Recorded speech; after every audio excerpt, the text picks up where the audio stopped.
First of all, choose your image of the shoe and start sketching out the shape of the shoe. There's some different sheets that I've got that might help you with this, breaking it down into simple shapes.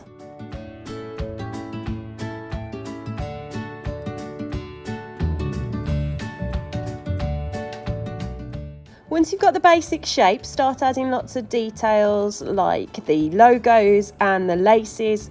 Try and count the number of loops or eyelets for the laces.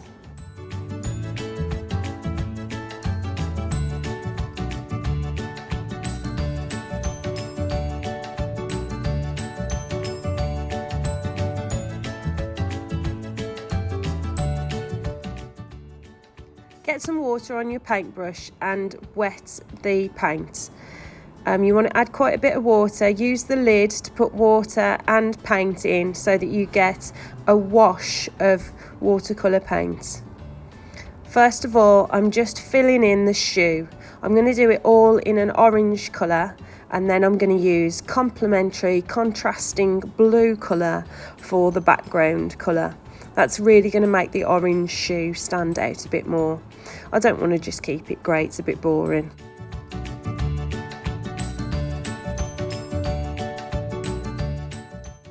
I feel like I could have done this a lot neater, just going from left to right, dragging my colour across to get more of a flat, even wash, and I brushed it a little bit.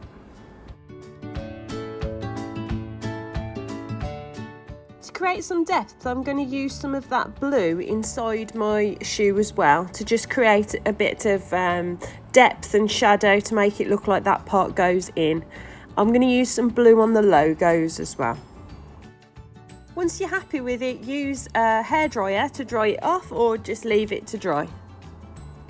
It's a good idea to get the paint wet and then use a bit of paper towel to just dry your brush off and create it into a point, and then you can get nice neater edges with your paint. So this paint's a lot more concentrated than before because I've dried my brush off before dipping it into the paint. Taking inspiration from Van Gogh's work, where you can see the individual brush marks, I'm using little dashes of paint. I thought on the sole I might create an ombre effect, so I've just switched from red dashes into purple dashes, and I started off with orange.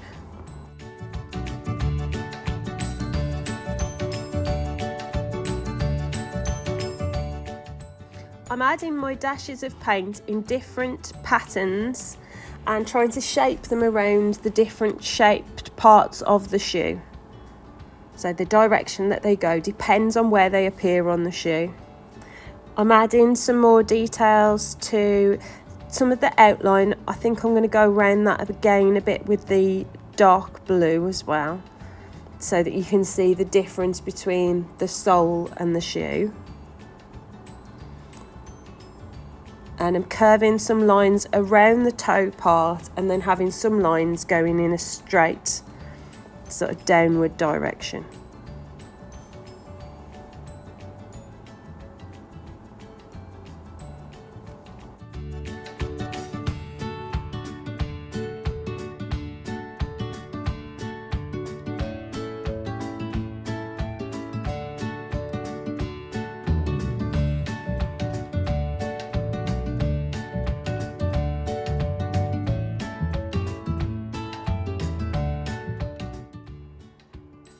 I'm going to take some inspiration now from Van Gogh's artwork again.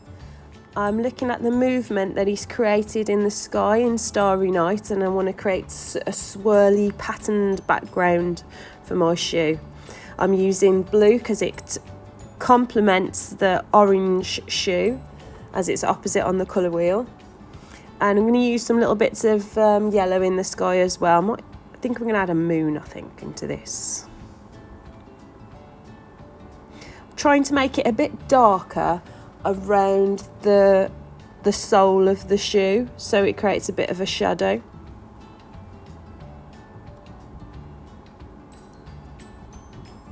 And remember, if you need more of a point on your brush, just keep drying your brush off before you dip it into the wet paint.